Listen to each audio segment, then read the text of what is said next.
Hey there, YouTube. Logan with Hideaway Homestead here, coming to you today with a video on mosquitoes and why they are important. And I'm going to be giving you 3 reasons why they're important and why you want to have them on your homestead. Now, I want to start out with a disclaimer. I am not advocating breeding mosquitoes. Mosquitoes have a perfectly fine time breeding by themselves and don't need your help. Now, they do need help with habitat. But yeah, what I'm going to be advocating for today is not spraying for mosquitoes and not using mosquito bombs in waterways or in, aquatic systems that you might have on the homestead, which are just these little, tablets that you drop into the water that kills mosquito larvae. I'm going to advocate against that and rather advocate managing those systems properly to where those mosquitoes are no longer a plague, but rather a resource. Something I'll start out saying is a lot of people, worry about the diseases that mosquitoes spread, which is a real concern. And some people are really allergic to mosquitoes and totally get that. So I don't want anybody to sacrifice their comfort for the sake of having tons of mosquitoes. That's not what I'm advocating right now. I know that my wife and my daughters have an extremely hard time with mosquitoes, and they constantly stay eat up if they go outside in any time that we've got, muggy, humid weather that the mosquitoes are out and are biting. So,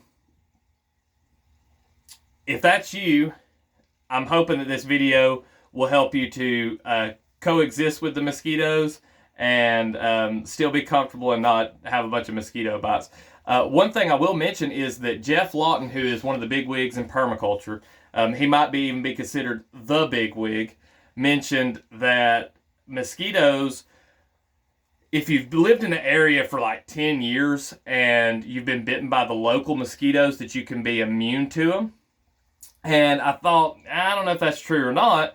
I thought mosquitoes just didn't bite me. And I started looking and realized that there's a lot of truth in what he says. I don't know if it applies to every situation, but I've spent a lot of time in local waterways from the time I was just a little bitty boy, and I am pretty much immune to mosquito bites. I know one day I looked down at my legs and I literally had probably 30 or 40 on my legs and didn't even know it. So they do bite me, but I just don't feel it. And so that's something to consider. Not saying that you should go out and, sacrifice yourself to the mosquitoes. That way they can lay their eggs. But you get what I'm saying. If you're in an area and you can build up that immunity, that's great too. But anyway, let's talk about the 3 reasons that mosquitoes are important for ecosystems and for the homestead. So, number 1, they're a vital food source. Mosquitoes provide essential nutrient and for a wide range of animals, including birds, bats, amphibians, and fish, and they support biodiversity and food webs. So there are a ton of animals that depend on mosquitoes. There's going to be some that would probably struggle without mosquitoes, and there's some that would probably be extinct without mosquitoes and their larvae. So that's something to consider. Some of the big ones for me that are really important in ecosystems are frogs, small fish, and dragonflies, dragonfly larvae. Dragonflies are called with a nickname, mosquito hawks. So they eat somewhere around, I think it's 100 to 500 a day. And so if you don't have any mosquitoes, then you don't have any dragonflies. So it's, one of those predator-prey balances that we've got to keep in check to make sure that we have the good stuff around so we don't have an imbalance of the bad stuff. If you really even want to call it the bad stuff, to me, if it's a balance, then both of them are good because they're supporting each other. The second reason is what I just said, ecosystem balance. Through their larvae, mosquitoes help recycle nutrients in aquatic ecosystems, control algae growth, and contribute to the overall health of both land and water environments.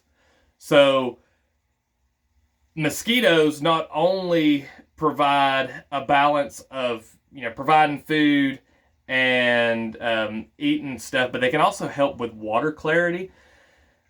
if you've got just a bunch of rotten stuff in a pool of water, a lot of times you'll get water, algal blooms and bacterial blooms, and mosquito larvae eat that stuff. So if you can have them around, they're going to keep that water cleaner, especially if you've got stagnant pools.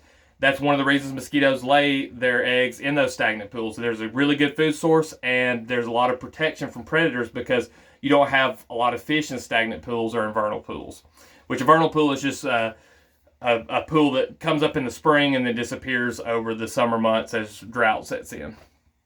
But super important for your ecosystems and keeping things healthy, keeping balance. So the third reason is pollination. There are some mosquito species that assist in pollinating plants, particularly in tropical areas. So if you're in a temperate climate, it may not apply as much, but they contribute to plant reproduction, and that's always a good thing. We know that if the bees disappeared, a lot of the fruit and vegetables that we enjoy would go away, and so we not only want to protect the bees, but we want to protect the beetles, the mosquitoes, the flies, the butterflies, every pollinator. We want to try to keep as many of them healthy and in our ecosystems to keep that balance and to have the biodiversity of the different plants. So super important for that, and that's going to fall a lot on the male mosquitoes. So there'll be a lot of times you'll see those mosquitoes on fruits and flowers and stuff like that, and normally it's the males because that's what they eat. The females only suck blood to produce eggs, and it's because they need the protein and the minerals and vitamins that the blood has to be able to produce their eggs. So they've got to get that from a mammal, a reptile, or an amphibian. If they don't, they can't produce the eggs. So that's important. They have to bite. They have to bite something. So whether it's your animals on the homestead, whether it's you, whether it's frogs in the pond, they've got to get that blood from somewhere. So unfortunately, mosquito bites are necessary. So what are some of the reasons that you would want to manage your systems to where you and mosquitoes can cohabitate?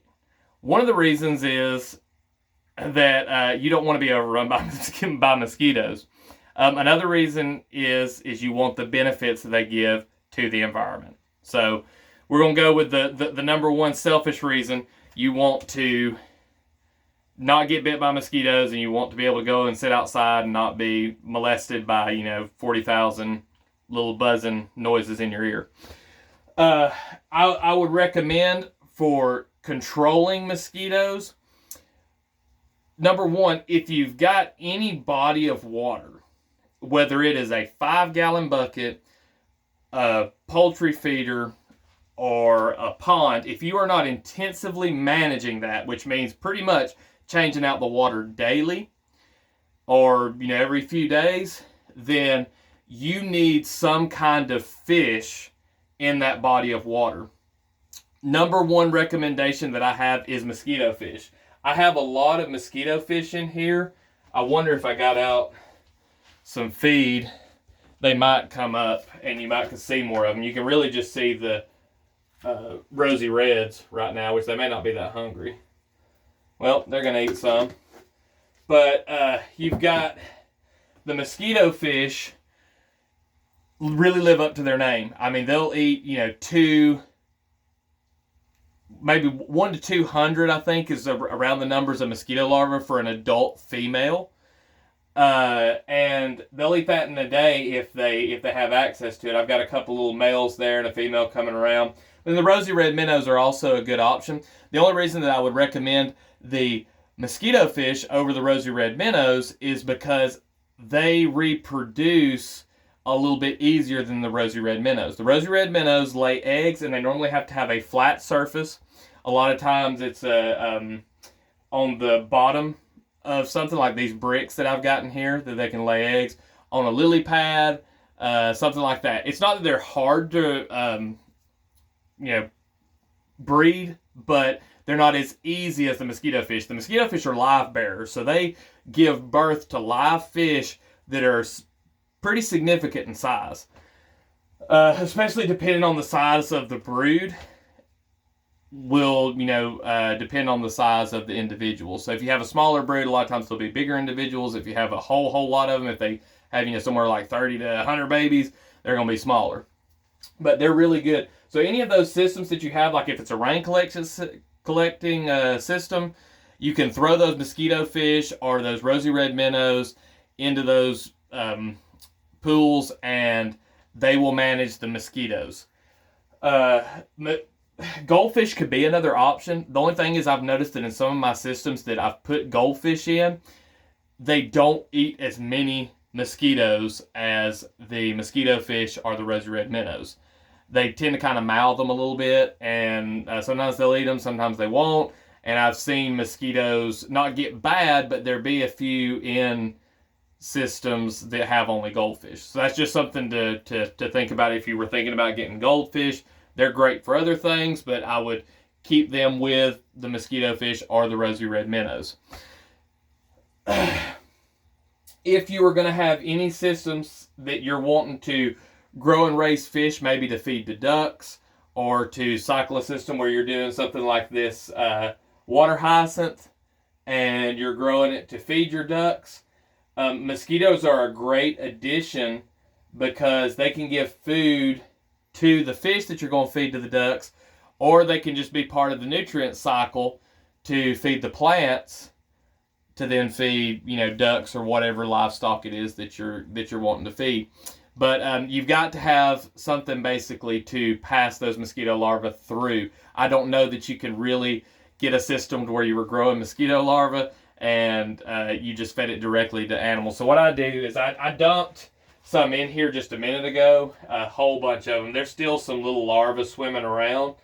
But I've got a net here, and in the duck pool that I don't change out very often because it's very big, I